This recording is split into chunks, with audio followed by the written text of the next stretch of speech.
राहुल की कहानी सुनाता हूं। एक व्यक्ति जो आज भी जीवित है, आज भी सांस लेते हैं और आज भी उसी जीवन यात्रा पर चल रहे हैं।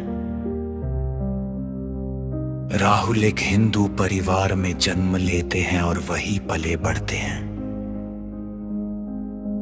बचपन से वो मूर्तियों के सामने सिर झुकाते हैं, दीपक जलाते हैं, भजन गाते हैं और नियमों का पालन करते हैं।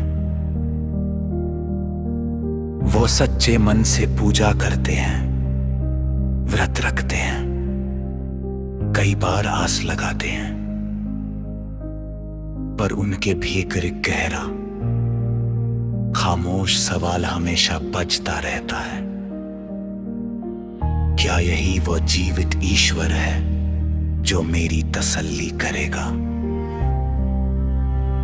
समय गुजरता है और राहुल किशोरावस्था में पहुंचते हैं। उनके मन में बेचैनी, प्रश्न और खोज का आगमन होता है। भीतर कहीं एक परछाई जैसे खिंचाव उन्हें किसी और संदेश की ओर खींचता है।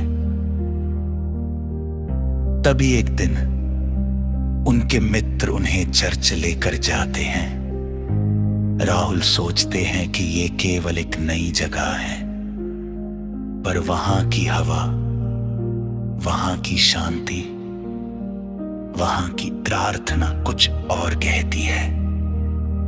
वहां शब्द उनके भीतर गूंजते हैं, इर्मिया बिकमन, वह वचन जो पहले से लिखा हुआ है, जैसे अभी पढ़ा जा रहा हो। गर्भ में रचने से पहले ही मैंने तुझे जानता था, जन्म लेने से पहले ही तुझे पवित्र ठहरा दिया था। मैंने तुझे जातियों का भविष्यद्वक्ता ठहराया। वचन राहुल के कानों में किसी बाहरी आवाज की तरह नहीं, बल्कि हृदय के भीतर किसी दीपक की तरह जलता है। वो महसूस करते हैं कि कोई उनकी पहचान को पहले से जानता था। उनकी हर सांस, उनका हर भविष्य पहले से तय था। चर्च में राहुल बैठते हैं। चारों ओर प्रार्थना और गीत है, लेकिन राहुल की आत्मा भीतर से कंपन महसूस करती है। वो अपनी आंखें बंद करते हैं और सिर्फ महसूस करते हैं। तभी एक अदृश्य, कोमल और गर्म स्पर्श उनके हृदय को छूता है और एक शब्द उनके भीतर उतरता है, राहुल, मैं तुझसे प्रेम करता हूं। ये शब्द किसी मनुष्य से नहीं आता, बल्कि सीधे उनकी आत्मा से। राहुल की सांसें भारी होती है। उनके भीतर वर्षों से जमा घुटन, सवाल और भ्रम धीरे धीरे पिघलते हैं। आंसू बहते हैं, लेकिन ये रोना दबाव का नहीं, बल्कि मुक्ति का होता है।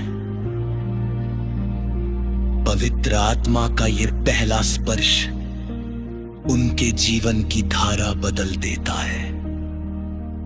पुरानी मान्यताएं टूटती हैं और जीवित परमेश्वर की उपस्थिति उनके भीतर उतरती है।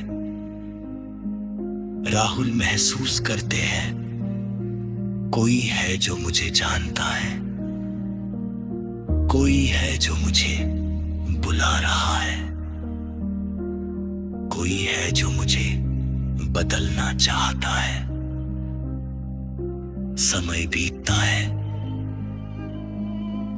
राहुल के भीतर सत्य और प्रकाश जन्म लेता है।